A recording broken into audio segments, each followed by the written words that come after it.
Now this video is a video I've delayed making for a couple months now, and there's a reason for that.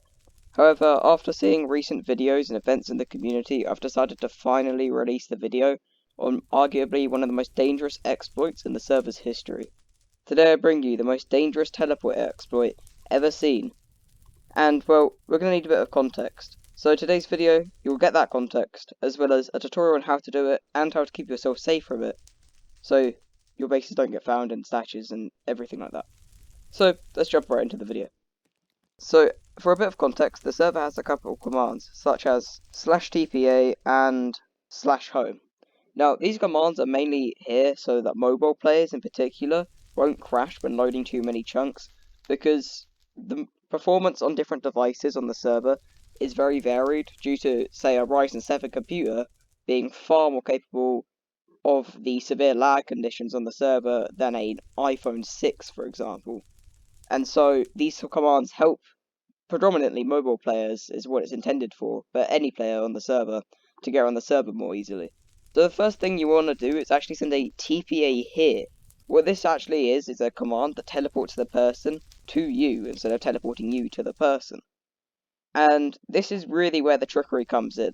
And then comes the trickery part, which is the /tpa. So basically what that means is when someone types /tpa accept, instead of what they thought they were accepting, which was the /tpa here, they'd actually be accepting the /tpa.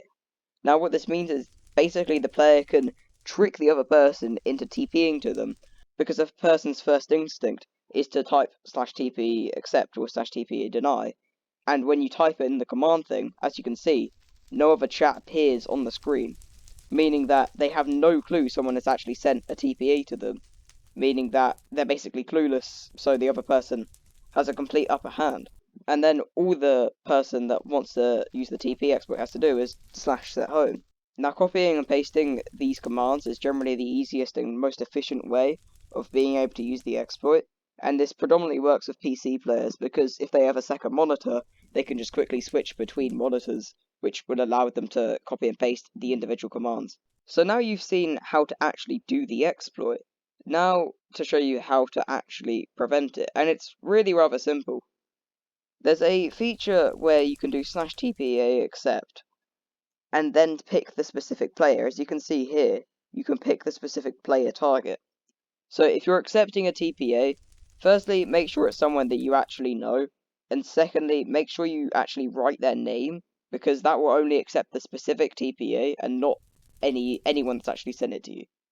So just make sure to keep an eye out on what player actually sends you the TPA, because if you know them in the community, or say you know them in real life or whatever, then it's fine. So if someone uses the TP exploit on you, make sure to pay attention. And of course, the other way to prevent the exploit is just to wait a few seconds, because generally the TPA will actually be sent a couple seconds after the TPA here, meaning that if you just wait a little bit, you can see if they're going to send another one or not, and then you could accept it or deny it, depending on what you want to do. And so obviously the other thing you could do is just deny all TPAs until further notice. Now there are a couple ways to fix this.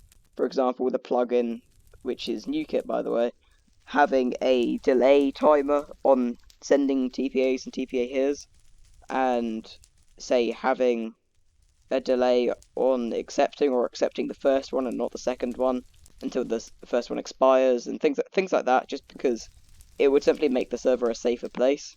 Now obviously they don't have to do this, and it's completely within their right not to. However, this is arguably the easiest solution. It's just for the plugin to outright destroy the exploit itself, and then no player would actually have to worry about the exploit again. So I really hope you guys enjoyed that video and thought it was informative, and maybe you found bases with it, I have no clue.